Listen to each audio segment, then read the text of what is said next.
গণতন্ত্রকে সত্যিকার অর্থে গণতন্ত্রের প্রাতিষ্ঠানিক যে প্রতিষ্ঠানগুলো আছে সেগুলোকে প্রাতিষ্ঠানিক ভাবে আরো বেশি উন্নত করা এবং গণতন্ত্রকে গণতন্ত্রের মধ্যে চলতে দেওয়া, গণতান্ত্রিক কৃষ্টি অর্থাৎ ডেমোক্রেটিক কালচারের বিকাশ, এই ব্যাপারগুলো এই সমাজের মধ্যে সবগুলি আসতে সক্ষম।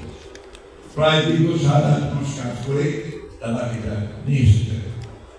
একটা আনফর্চুনেট ইনসিডেন্ট ঘটেছে যে কালকে ছেলেরা একটা গ্রুপ তারা এখানে এসে বসে যায়, তারপরে একটা আনফর্চুনেট ঘটনা ঘটে, পুলিশ এবং ছাত্রদের মধ্যে একটা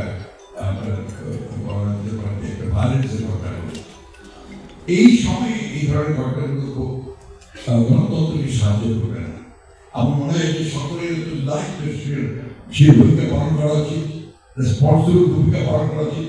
এটা একটা ইন্টারিম গভর্নমেন্ট, এই গভর্নমেন্ট এখন পর্যন্ত যতগুলো কাজ করছে তারা ভালো কাজ করার চেষ্টা করছে। আমরা যে যাতে করি 1 বছরের মধ্যে সমস্ত জঞ্জালগুলো শেষ করে ফেলা সম্ভব নয়। আওয়ামী লীগ যে 15 বছরে যে গার্বেজ তৈরি করে গেছে, জঞ্জাল সৃষ্টি করে গেছে, সবকিছু ধ্বংস করে দিয়েছে, সেগুলোকে 1 বছরের মধ্যে সব ঠিক করে ফেলা এটা কারোর পক্ষেই সম্ভব নয়।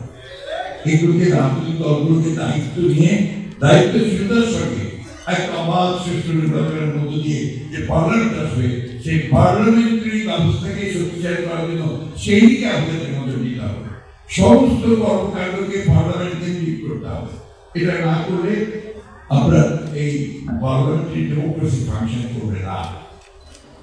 এই কথাগুলো আমাদের বুঝতে হবে। পৃথিবীর যেসব দেশে পার্লামেন্টারি ডেমোক্রেসি সফল হয়েছে সবগুলোই কিন্তু আপনার পার্লামেন্টারি কেন্দ্রবিন্দু রাজনীতি সেখানে করতে হবে। এই রাস্তা থেকে উঠে চলে আসতে হবে পার্লামেন্ট। আর কতদিন রাস্তায় 50 বছর ধরে রাস্তায় চলছি।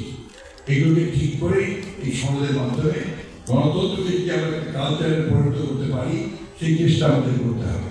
প্রিয় বন্ধুগণ, আপনাদের সামনে হয়তো সেই বক্তব্য রাখতে সক্ষম হলাম না, কিন্তু আমি একটা কথা আপনাদের বলতে পারি যে আমরা সবসময় বাংলাদেশ জাতীয়তাবাদী দল এটা শহীদ প্রেসিডেন্ট জিয়াউর রহমানের হাতে প্রতিষ্ঠিত হয়েছিল এবং যিনি বলেছিলেন যে আমি শ্রমিক, সেইভাবেই আমরা সবসময় আপনাদের সঙ্গে আছি।